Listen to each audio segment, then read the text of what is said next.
Hello student. ऊंचाई और दूरी। कल हमने आपको ऊंचाई और दूरी अर्थात हाइट एंड डिस्टेंस का पहला पार्ट समझाया था और पहले पार्ट में हम सबसे ज़्यादा जो जोर दे रहे थे कि आपको उन्नयन कोण समझ में आ जाए, उन्नयन कोण आपको समझ में आ जाए। हमने कल आपको समझाया था कि मान लीजिए ये किसी व्यक्ति की आँख है और वो अपने आँख से ऊंचाई पर स्थित, अपनी आँख से ऊंचाई पर स्थित वस्तु को, ये आँख है व्यक्ति की और वो आँख से ऊंचाई पर स्थित वस्तु को देख रहा है, तो आँख से वस्तु को मिलाने वाली रेखा और आँख से खींची गई क्षैतिज रेखा, आँख से वस्तु को मिलाने वाली रेखा, ये आँख है और ये वस्तु है।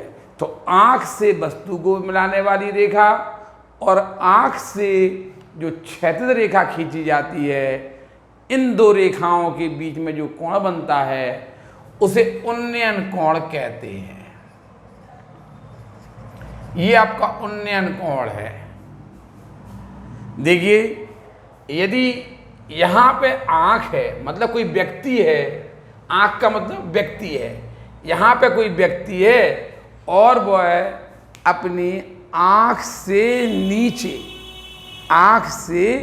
नीचे की कोई वस्तु देख रहा है, उसकी आँख की हाइट से नीचे कोई वस्तु है, ये मान लीजिए ये कोई व्यक्ति है और वो अपने आँख से नीचे स्थित वस्तु को देख रहा है।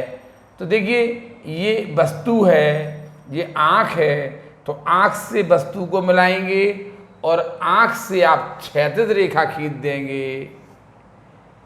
इन दो रेखाओं के बीच में जो कोण बनेगा उसे आप अवनमन कोण कहेंगे। अवनमन कोण हो जाएगा ये आपका। ठीक है, कैसे देखेंगे? मान लीजिए आँख ऊंचाई पे स्थित है और वस्तु नीचे है, तो आप आँख से वस्तु को मिलाएंगे और आँख से क्षैतिज किरण मिलाएंगे। जो कोण बनेगा इसे आप अवनमन कोण कहेंगे।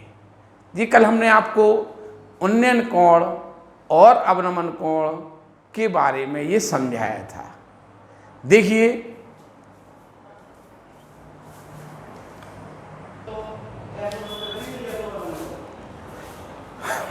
जी हमने उन्नयन कोण और अवनमन कोण आपको समझाए थे। आपको हर क्वेश्चन में एक चित्र बनाना है और आपको ऐसे कल्पना करना है। देखिए कैसे, ये ज़मीन है, ये ज़मीन पे मीनार खड़ी है। बताइए, ज़मीन क्षैतिज होती है और मीनार ऊर्ध्वाधर है, तो क्षैतिज और ऊर्ध्वाधर के बीच में ये वाला एंगल 90 डिग्री का होता है। ये आपका उन्नयन कोण हो जाएगा, ये रस्सी हो जाएगी, कुछ भी हो जाए वो हम आपको लिखेंगे। आपको यदि मीनार बनाना है तो ऐसे बनेगी, पेड़ खड़ा करना है तो ऐसा होगा, खंबा दिखाना हो तो ऐसा होगा। जैसे जैसे देखिए, अगले इस क्वेश्चन में, ये वाला क्वेश्चन है, देखिए इसको छोटे छोटे क्वेश्चन आपको शुरुआत कर रहे हैं फिर से आगे बढ़ाते हुए। एक सर्कस कलाकार ऊर्ध्वाधर खंबे के शिखर से भूमि तक अच्छी तरह से तनी हुई डोरी पर चढ़ रहा है। देखिए, एक सर्कस कलाकार है ऊर्ध्वाधर खंबे के शिखर से। देखिए, ये है ऊर्ध्वाधर खंबा,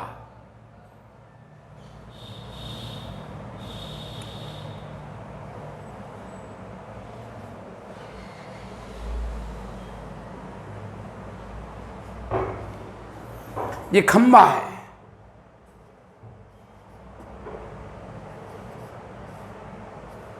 ये खंभा लिख दिया, खंभा है, दिख रहा है ये खंभा लिखा, ये खंभा मतलब ये पी क्यू आपका खंभा हो गया। अभी आपने मीनार लिख दिया था तो ये ऐसे मीनार बन गई थी। आप ये समझिए कि ये ज़मीन है और ये ज़मीन पे ये खंभा लगा हुआ है। एक सर्कस कलाकार ऊर्ध्वाधर खंभे के शिखर से भूमि तक अच्छी देखिए ये ऊर्ध्वाधर खंभे का शिखर है, शिखर से भूमि तक अच्छी तरह तनी हुई डोरी, ये डोरी हो गई। एक सर्कस कलाकार ऊर्ध्वाधर खंभे के शिखर से भूमि तक, देखिए ये खंभा है, ये खंभा, ये जमीन है, ये जमीन हो गई।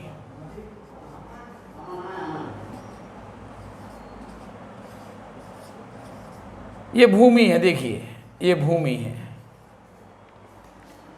क्षैतिज भूमि हो गई। एक ये भूमि है, देखिए आप,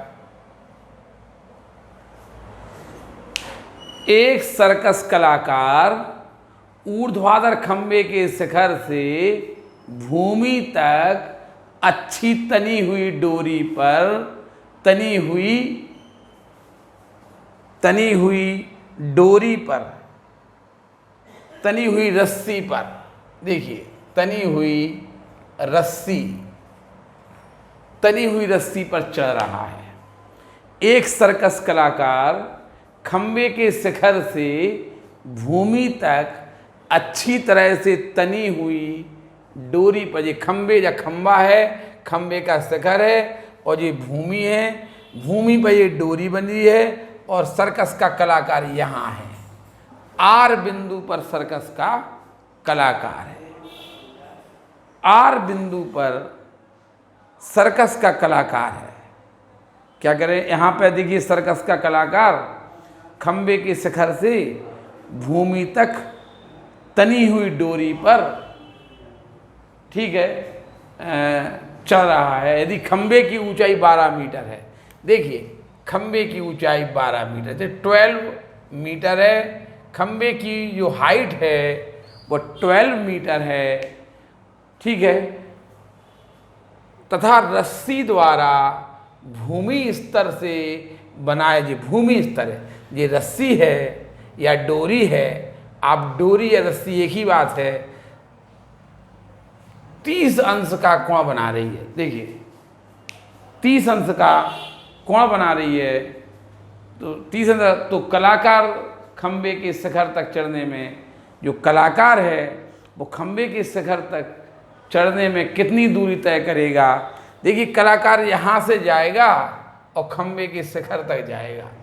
यहाँ देखिए खंबे के शिखर तक जा रहा, माना कलाकार खंबे के शिखर तक चढ़ने में, यहाँ देखिए जो कलाकार है यहाँ से चढ़ रहा और खंबे के शिखर तक जा रहा।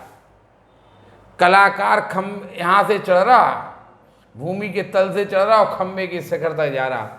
माना कलाकार को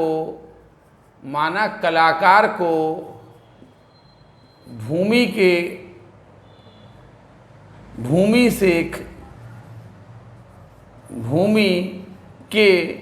बिंदु आर से खंबे के शिखर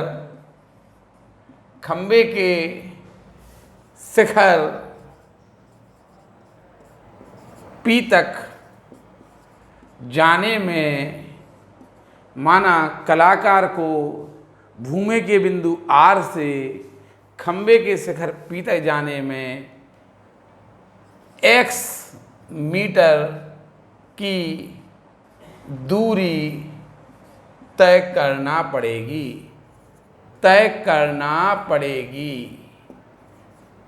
इसका मतलब ये रस्सी की लंबाई x मीटर हो गई, अर्थात ये यहाँ से कलाकार जा रहा और खंबे के शिखर तक जा रहा, यानी वो रस्सी की लंबाई के बराबर जा रहा, अर्थात रस्सी की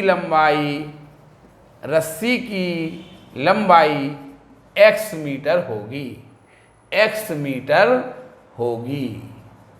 अब आप ये देखिए, ये रस्सी की उसने ये पूछा है कलाकार को भूमि तल से खंबे के शिखर तक जाने में कितनी दूरी तय करना होगी। हमने मान लिया x मीटर की दूरी तय करना होगी, ये x है, ये 12 है। अब आप देखिए, आपको लंब दिया, इस 30 डिग्री के एंगल के लिए लंब दिया और कर्ण दिया, तो आप लिखेंगे sin 30 equal to PQ upon PR 1/2। PQ है आपका 12, PR है x, तो x इक्वल टू आएगा, x इक्वल टू 24 मीटर की दूरी तय करना पड़ेगी। 24 मीटर की दूरी तय करना पड़ेगी। 24 मीटर की दूरी तय करना पड़ेगी। x की हमने मान लिया कि ये x मीटर की दूरी तय करना है, तो यही x की तो रस्सी की लंबाई है। कलाकार यहाँ से चढ़ेगा और खंबे के शिखर तक जा रहा, हमने ये x दूरी मान ली, तो x मीटर चढ़ेगा। वो समझ में आया ना कि वो x मीटर चढ़ेगा। आप ऐसे क्वेश्चन कुल मिला के आपको चित्र बनाना है, और थोड़ा सा जो उसने पूछा है कि कितनी दूरी तय करेगी, ये आपको लिखना है। उतार लीजिए ये, फिर आगे देखें।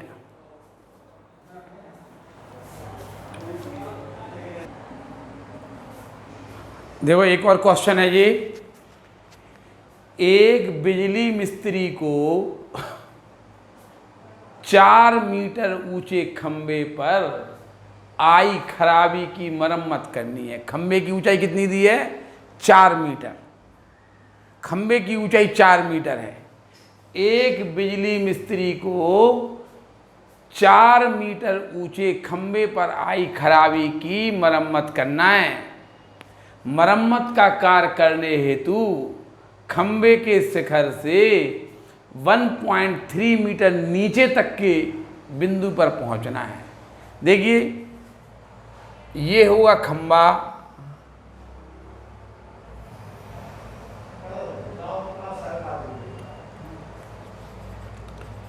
ये PQ हो गया खंबा। एक बिजली मिस्त्री को 4 मीटर ऊंचे खंबे, 4 मीटर ऊंचे खंबे पर आई, यहाँ पे कहीं खराबी आ गई है, इस खंबे में कहीं खराबी आ गई है। एक बिजली मिस्त्री को 4 मीटर ऊंचे खंबे पर आई खराबी की मरम्मत करनी है। मरम्मत का कार्य करने हेतु उसे खंबे के शिखर से 1.3 मीटर नीचे के बिंदु, खंबे के शिखर से 1.3 मीटर नीचे एक बिंदु है R, यहाँ तक पहुँचना है। खंबे के शिखर से, खंबे की ऊंचाई 4 मीटर दी है, उसे मरम्मत कार्य करने हेतु खंबे के शिखर से, यहाँ पे खराबी है, खंबे के शिखर से 1.3 मीटर नीचे के बिंदु तक पहुँचना है। बताइए सीढ़ी की लंबाई क्या होना चाहिए? तो सीढ़ी तो ऐसे लगेगी ना, देखिए ये सीढ़ी की प्रकृति होती है। देखिए ये सीढ़ी, आप, हमने बोला था ना आपको, खंबा दिखाना ऐसा दिखाइए, पेड़ दिखाना ऐसा दिखाइए, ऊर्ध्वाधर दिखाइए, और आपको मीनार दिखाना ऊर्ध्वाधर दिखाइए। लेकिन आपको यदि सीढ़ी दिखाना हो तो सीढ़ी आप ऐसे दिखाएंगे, ये सीढ़ी है। सीढ़ी की प्रकृति होती है ऐसे। आप सीढ़ी को कभी भी दिखाएंगे तो ऐसे दिखाएंगे, उंगली जैसा, जैसे हम उंगली को दिखा रहे हैं ना, ये आप सीढ़ी दिखाएंगे। देखिए ये है सीढ़ी,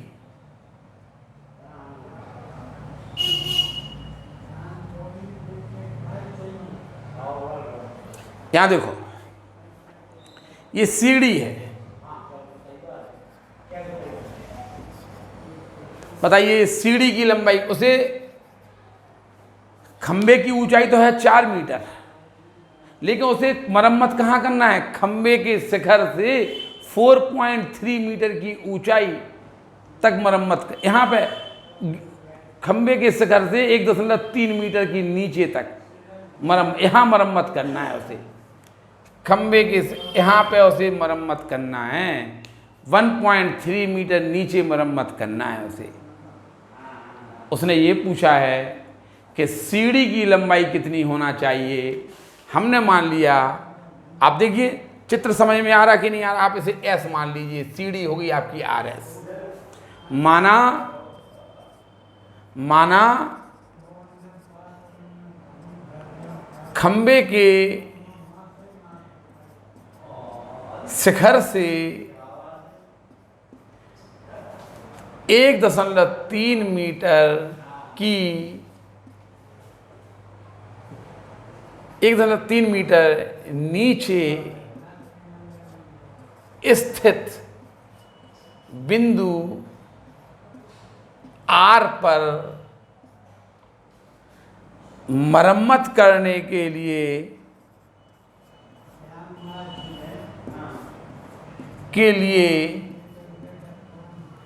माना खंबे के शिखर से 1.3 मीटर नीचे स्थित बिंदु आर पर मरम्मत करने के लिए सीढ़ी की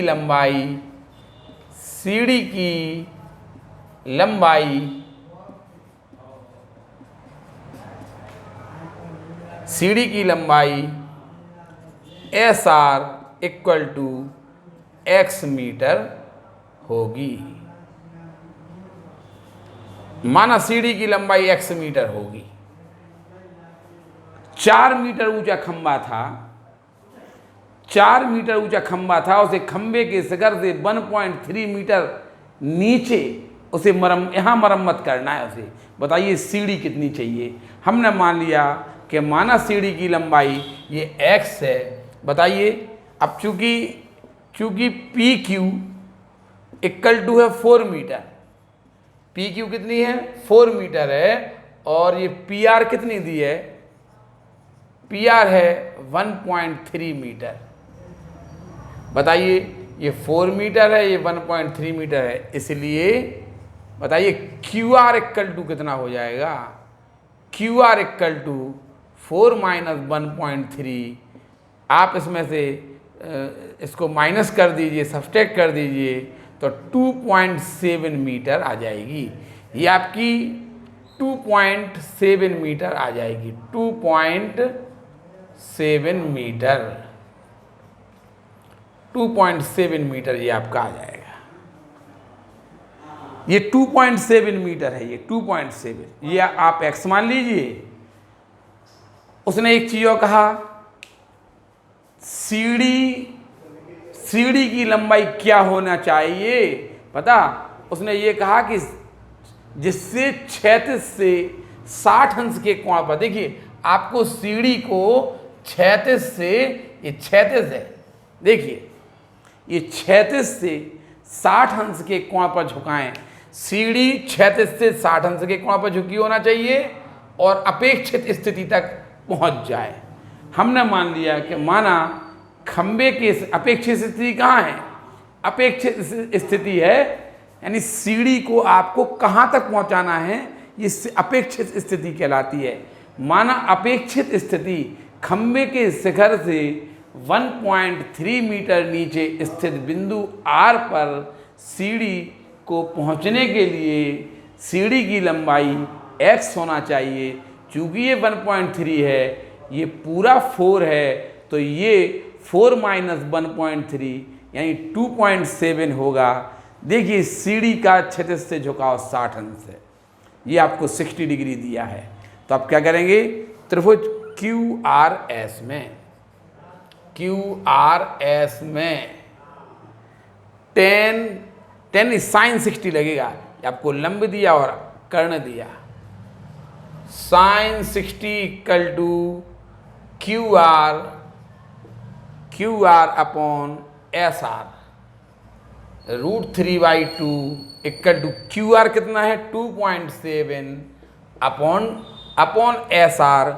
एस आर अर्थात सीढ़ी की लंबाई आपने x मानी थी, क्रॉस मल्टीप्लिकेट कर दीजिए, √3x इक्वल टू इसका ऐसा मल्टीप्लाई करिए 5.4 x इक्वल टू 5.4 अपॉन √3 से मल्टीप्लाई डिवाइड कर दीजिए, x इक्वल टू 5.4 √3 अपॉन 3 आएगा।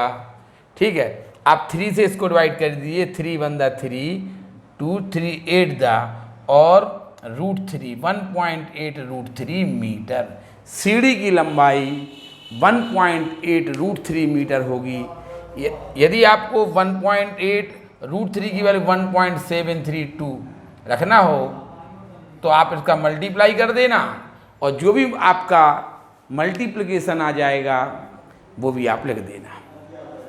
ये समझ में आया? नहीं आया होगा। अभी आपके साधारण क्वेश्चन चल रहा है जिसमें केवल एक ही ट्राइंगल बन रहा, एक ही त्रिभुज बन रहा। आगे से अब आपको थोड़े से चेंज करेंगे और उसमें दो दो ट्राइंगल बन सकते हैं। ये NCERT की बुक का क्वेश्चन है और इसलिए ये बहुत मोस्ट इम्पॉर्टेंट होगा। जो भी क्वेश्चन NCERT की बुक के हों वो आपको सबसे महत्वपूर्ण माने जाएंगे। और आपको थोड़ा सा ये ध्यान रखें, आपको हमने टेबल बनाना सिखाया था। टेबल बनाने में हमने आपसे बोला था sin 90 sin 30 की वैल्यू निकालना आपको सिखाई थी। एक बार आप लोग उस टेबल बना के देखिए, आपको अभी sin 60 की वैल्यू की आवश्यकता पड़ेगी थी, पता है ना? आप त्रिकोणमिति वाला पार्ट जरूर पढ़ लीजिए। आप लोग, आपके व्यूज़ बहुत कम हो रहे हैं, आप लोग इंटरेस्ट नहीं ले रहे हैं पढ़ाई में, ये हमें जानकारी है, लेकिन आप ज़्यादा करेंगे देखिए तो हम तो बंद कर देंगे, आप नहीं पढ़ेंगे तो हम बंद कर देंगे। आप लोग, आपने साइंस की शुरुआत के व्यूज़ देखिए, आप देखिए, आप लास्ट तक पहुँचते पहुँचते एक त्यौहार आ गया, पूरी पढ़ाई चौपट।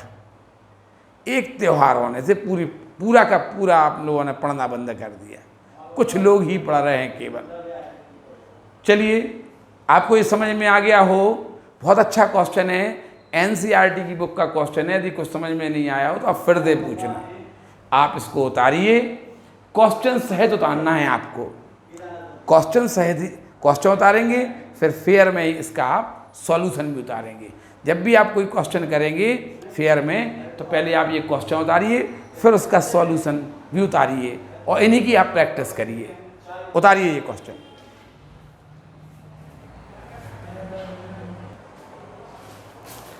देखिए, अब थोड़ा सा डिफरेंट क्वेश्चन है। ये भी आपका NCERT की बुक में दिया हुआ क्वेश्चन है, थोड़ा सा डिफरेंट होगा। अभी तक आपका जो चित्र बन रहा था उसमें केवल एक ही त्रिभुज बन रहा था। अब आपके दो दो त्रिभुज बनेंगे। एक आप चित्र बनाएंगे तो उसमें एक ही चित्र में आपके दो त्रिभुज बनेंगे आपके। देखिए कैसे, एक मीनार के पाद से 40 मीटर दूर भूमि पर स्थित एक बिंदु से मीनार के शिखर का उन्नयन कोण 30 अंश है। देखिए, ये है आपकी मीनार, लिख दीजिए ऐसे मीनार। ये मीनार का शिखर हो गया और ये मीनार का पाद बिंदु हो गया। PQ आपकी मीनार हो गई, ये मीनार का शिखर है और ये मीनार का पाद बिंदु है। एक मीनार के शिखर के पाद से, ये शिखर का पाद बिंदु है, 40 मीटर की दूरी पर से आपने क्या किया, एक मीनार के पाद से 40 मीटर की दूरी पर से, मीनार के पाद से, ये मीनार का पाद बिंदु है, ऐसी जमीन पर मीनार खड़ी है। देखिए, ये मीनार का पाद बिंदु है, यहाँ से आप 40 मीटर की दूरी पे आ गए। यहाँ से आपने मीनार के शिखर को देखा, ये जमीन है। देखिए, मीनार के पाद बिंदु से 40 मीटर की दूरी पर से मीनार के शिखर को देखा आपने। मीनार के पाद बिंदु से 40 मीटर की दूरी पर एक बिंदु आर है, यहां से आपने मीनार के शिखर को देखा। देखिए, मीनार के पाद बिंदु से 40 मीटर की दूरी पर, मीनार के पाद से 40 मीटर की दूरी पर से आपने मीनार के शिखर को देखा। देखिए, मीनार के पाद बिंदु से 40 मीटर की दूरी पर से आपने मीनार के शिखर को देखा। तो एक किरण ये चली गई और ये क्षैतिज रही, उन्नयन कोण 30 अंश था। ठीक है, मीनार के पाद से 40 मीटर दूर ये मीनार है। मीनार के पाद से 40 मीटर दूर एक बिंदु से, ये आर बिंदु है, मीनार के पाद से 40 मीटर की दूरी पर एक बिंदु आर है, यहाँ से आपने मीनार के शिखर को देखा। उन्नयन कोण 30 अंश है। यदि उसी बिंदु से मीनार के शीर्ष पर स्थित पानी की टंकी, देखिए मीनार के शीर्ष पर एक पानी की टंकी है, ये देखिए आप, मीनार के शीर्ष पर ये पानी की टंकी है। मीनार के शीर्ष पर एक पानी की टंकी है।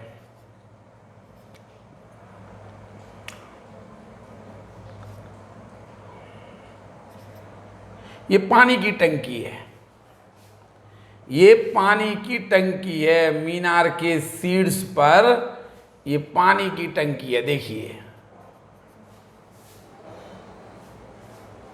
उसी बिंदु से, यदि उसी बिंदु जहां से आपने मीनार के शिखर को देखा है, उसी बिंदु से आपने पानी की टंकी के शीर्ष को देखा, उसी बिंदु से मीनार के शीर्ष पर स्थित पानी की टंकी, मीनार के शीर्ष पर स्थित पानी की टंकी, उसी बिंदु से मीनार के शीर्ष पर स्थित पानी की टंकी का उन्नयन कोण 45 डिग्री है। उसी बिंदु से मीनार के शिखर पर स्थित पानी की टंकी, ये पानी की टंकी है।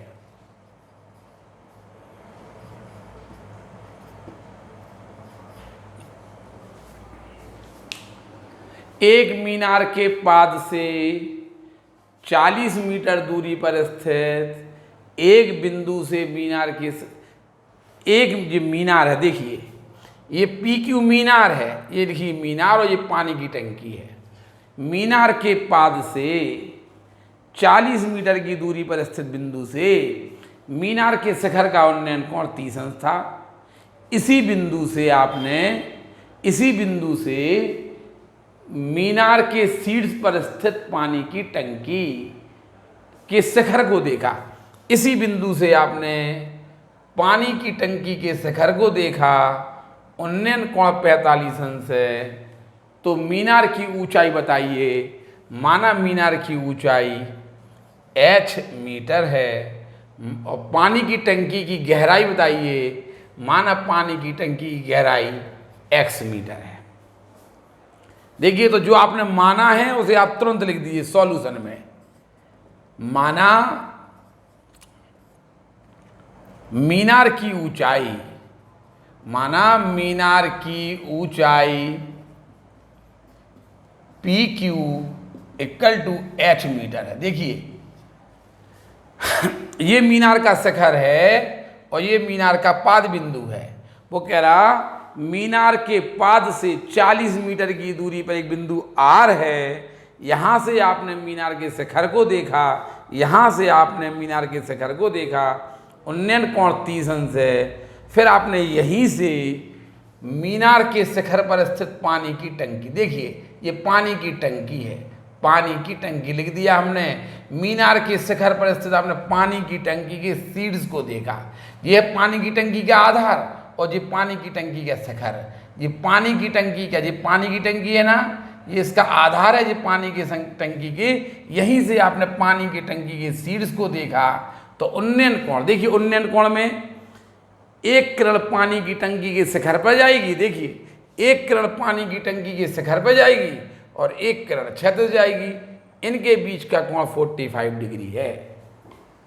पानी की टंकी की गहराई बताइए, मीनार की, माना मीनार की ऊंचाई h है और पानी की टंकी की गहराई SP = x है, तथा माना पानी की टंकी की गहराई, पानी की टंकी की गहराई SP = x मीटर है। ये h है, ये x है। अब आप देखिए यहां पे आपको दो राइट एंगल ट्राइंगल, दो समकोण त्रिभुज दिख रहे हैं। एक तो दिख रहा होगा आपको PQR दिख रहा, जिसका उन्नयन कोण 30 अंश है। एक ट्राइंगल आपको दिख रहा है PQR, जिसका उन्नयन कोण 30 अंश है। एक ट्राइंगल आपको दिख रहा है SQR, जिसका उन्नयन कोण 45 अंश है। SQR दिख रहा, जिसका उन्नयन कोण 45 अंश है, दिख रहा।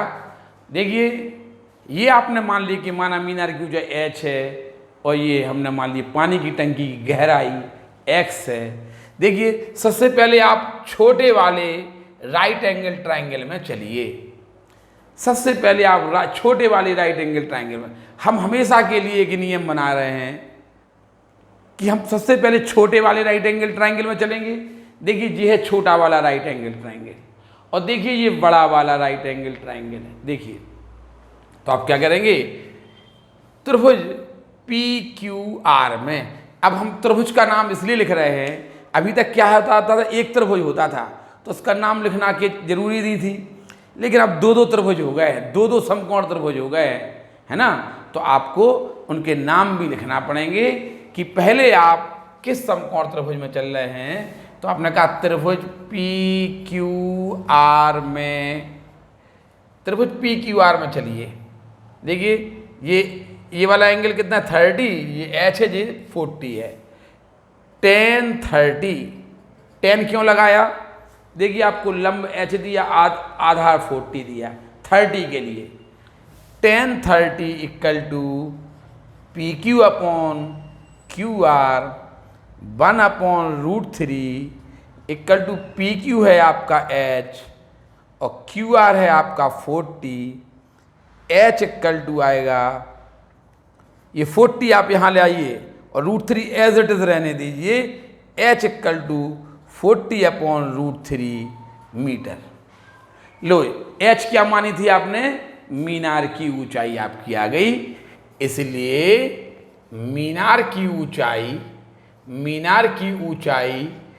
h = 40/√3, आप √3 से मल्टीप्लाई डिवाइड कर दीजिए, रेशनलाइज कर दीजिए हर का, डिनोमिनेटर का आप हर का रेशनलाइज कर दीजिए, परमेकरण कर दीजिए। तो h = आएगा आपका 40√3/3।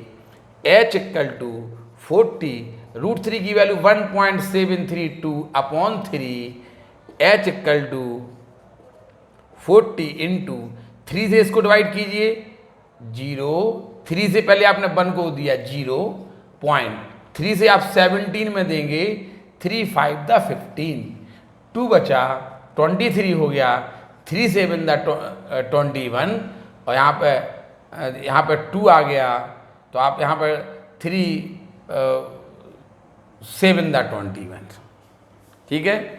अब इसको आप मल्टीप्लाई कर दीजिए, h = आएगा 28 की कैरी 2, 28 30 की 0 कैरी 3, 23 आपका 0, ये वाली 0 लगा दी और 3 डिजिट बाद, तो h = आपकी 23.08 मीटर, 08 मीटर आपकी मीनार की ऊंचाई आ गई है। अभी आपने मीनार की, अभी एक ही इस ट्रायंगल में चले हैं आप केवल, अब आप चलेंगे त्रिभुज QRS में। आप त्रिभुज QRS में चलना, ये आपने कैलकुलेशन बहुत ज़्यादा कर दी है, ये हमने आपको समझाने के लिए ये कैलकुलेशन हमें बहुत ज़्यादा करना पड़ी। देखिए यहाँ पे लिखी दे रहे त्रिभुज, इसके बाद आप यहाँ लिखेंगे त्रिभुज क्यू एस आर में tan 45 equal to h plus x upon 40। tan 45 की वैल्यू होती है 1, h अभी हाल आपने निकाला है 23.08। कैलकुलेशन आप देख लेना, हमने 3 से डिवाइड किया, गलती हो सकता, हम यहाँ पे 3 से हमने डिवाइड किया, हो सकता है ये गलती हो गया हो, लेकिन आप लोग देख लेना गलती नहीं है। हमने जो आपने डिवाइड किया है ये गलती नहीं है, लेकिन आप फिर भी चेक कर लिया करें, ठीक है, क्योंकि हमसे गलती होती है। ये कैलकुलेशन, इसका मल्टीप्लिकेशन भी आप देख लेना, ठीक है।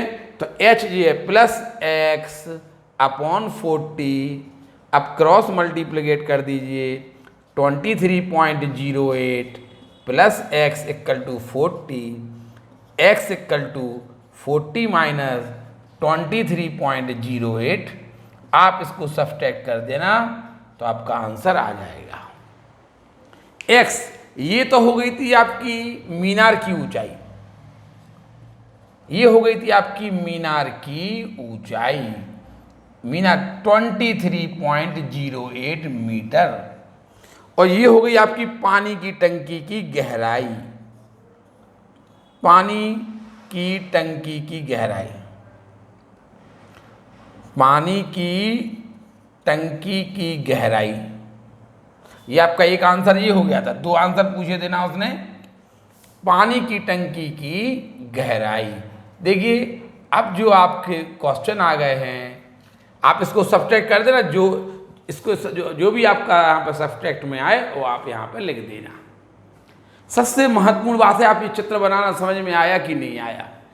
चित्र बनाना देखिए हमने आपको बहुत स्लो बता रहे हैं कि आपको पहले हमारी बात समझ में आ जाए। देखिए ये मीनार थी, मीनार के ऊपर एक पानी की टंकी रखी थी, मीनार के पास से 40 मीटर की दूरी पर से आपने मीनार के, ये है मीनार का शिखर, यहाँ से आपने मीनार के शिखर को देखा तो उन्नयन कोण 30 अंश था। यहीं से आपने पानी की टंकी की शिखर को देखा तो उन्नयन कोण 45 था। मीनार की ऊंचाई बताइए, पानी की टंकी की गहराई बताइए। आपसे 2 क्वेश्चन उसने पूछे हैं। तो सबसे पहले आप इस त्रिभुज में चलना, हमेशा आप पहले छोटे वाले राइट एंगल ट्राइंगल में चलेंगे, छोटे वाले समकोण त्रिभुज में चलेंगे, ठीक है। तो आपने कहा tan 30 equal to h upon 40, 1 upon √3। आपने देखिए √3 आपने रेशनलाइज, फिर आपने यहाँ से आपने यहाँ किया, रेशनलाइज कर दिया, यहाँ 3 हो गया, √3 की वैल्यू रख दी हमने, और इससे इसको डिवाइड कर दिया, इनका मल्टीप्लाई कर दिया, तो ये आ गया।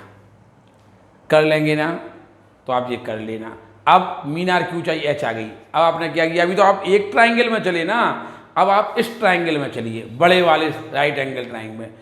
tan 45 equal to h plus x upon 40, 1 equal to h जे है plus x upon 40, cross multiplicate करके आप x की वैल्यू निकाल लेना। x ही आपकी पानी की टंकी की गहराई होगी, ठीक है। ये कैलकुलेशन आप अपने आप कर लेना। समझ में आया कि नहीं आया, उतार लीजिए ये।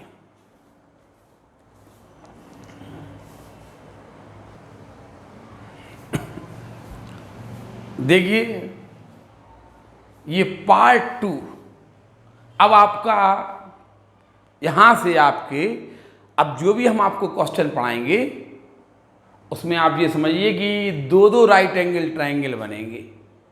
जो भी हम आगे चल के आपको समझाएंगे उसमें अब 2 राइट एंगल ट्राइंगल बनेंगे।